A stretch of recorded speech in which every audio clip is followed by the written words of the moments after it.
இங்க இருக்க சோசியல் மீடியால குழா சண்டையில தற்கூரிகள் அவமானப்படுத்தாதீங்க, அவங்கள கோபப்படுத்தாதீங்க. சங்கிகள் அவரோட சதி வேலை அது.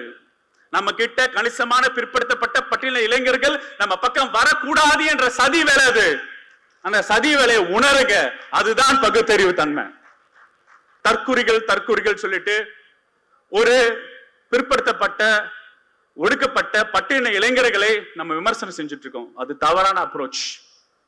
நம்ம அவங்க கிட்ட பேசல, நம்ம கிட்ட பேசாம போறது நம்மளோட தப்பு.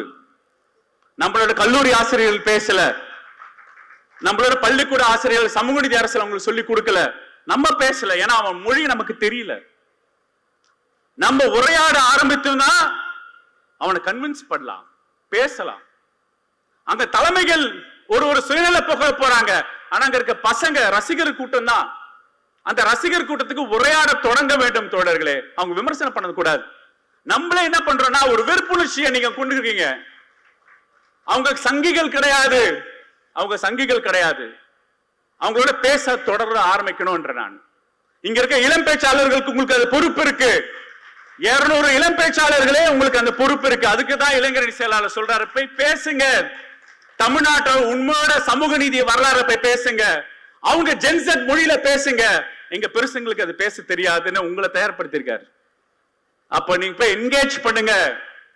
அடிபடுவான், உண்மை நிலவரம் புரியும், வறுமை அவனுக்கு தெரியும், போலியான தலைவரை பத்தி உணர்வான். அவனை கைப்பற்றுங்க. அவன் நம்ம பசங்க. அப்புறம் ஒரு அதிசயம் சொல்ல முடியாது, இது ஒரு கண்டுபிடிக்க முடியாத ஒரு உண்மைன்னு சொல்லலாம். அது என்னப்பா, அது தற்குறியா?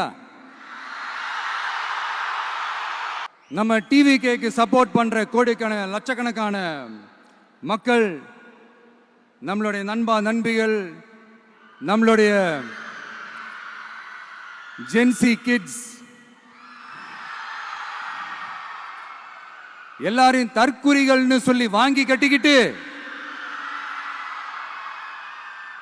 இப்போ அவங்களாம் தற்குறி எல்லாம் கிடையாது, அப்படியெல்லாம் அவங்கள கூப்பிடாதீங்க. அவங்க சங்கிகள்லாம் கிடையாது, அப்படியெல்லாம் அவங்கள கூப்பிடாதீங்கன்னு சொல்லி ஒரு குரல். யாருடா அந்த குரல் அப்படின்னு பார்த்தா, இப்ப ரீசெண்டா அறிவு திருவிழான்னு ஒண்ணு நடத்தினாங்கல்ல, சாரி அவதூறு திருவிழா. அதுல அவங்க தலைமையே குழப்புற மாதிரி, அறிவு கண்ணை திறந்து வைக்கிற மாதிரி ஒருத்தர் பேசியிருக்கிறார். அவர் யாருன்னா அது அவங்களோட எம்எல்ஏவே. அந்த எம்எல்ஏ யாருன்னா நம்மளுடைய கொள்கை தலைவர்கள் ஒருத்தரான மக்கள் சேவகர் அஞ்சலை அம்மாளோட சொந்தக்காரர். என்னடா இது இப்படி ஆகி போச்சு? டிவிகேக்கு சப்போர்ட் பண்ற மாதிரி நம்ம கட்சியிலிருந்தே ஒரு குரல் வருதுன்னு சொல்லி தலைமையில ஃபுல்லா கன்ஃபியூஷன். அந்த கன்ஃபியூஷன் இதோட நிக்காது. அந்த ஆதரவு குரல் ஒரு வீடு விடாம, ஒரு இடம் விடாம, எல்லா இடத்துலயும், எல்லா வீட்லயும் இன்னும் பலமா எதிரொலிக்கு தான் இல்லையான்னு பாருங்க. சும்மா பிளாஸ்ட் தான். நமக்கு இந்த அரசியல் புரிதல்லாம் இல்லை, அது இல்லை, இது இல்லை. அப்புறம் நான் கேட்குறேன், மக்கள் எல்லாரும் உங்களுக்கு தற்குறிகளா? அதே மக்களோட ஓட்டு வாங்க போற நாம தற்குறிகள்னா, அப்ப இவ்வளவு நாள் அதே மக்கள் கிட்ட இருந்தானே நீங்க ஓட்டு வாங்கிட்டு இருந்தீங்க. அப்ப நீங்க அந்த மக்களுக்கு நீங்க காட்டுற மரியாதையும் நன்றியும் இதுதானா?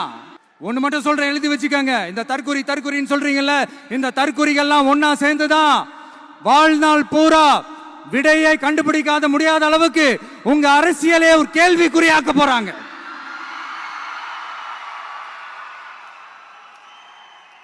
இவங்கெல்லாம் யாரும் இங்க தற்குறிகள்லாம் கிடையாது. இவங்க எல்லாரும் தமிழ்நாட்டு அரசியலோட ஆச்சரியக்குறி. இவங்க எல்லாரும் தமிழ்நாட்டு அரசியலோட அந்த மாற்றத்திற்கான அறிகுறி. சும்மா லாஜிக்கே இல்லாம தற்குறி.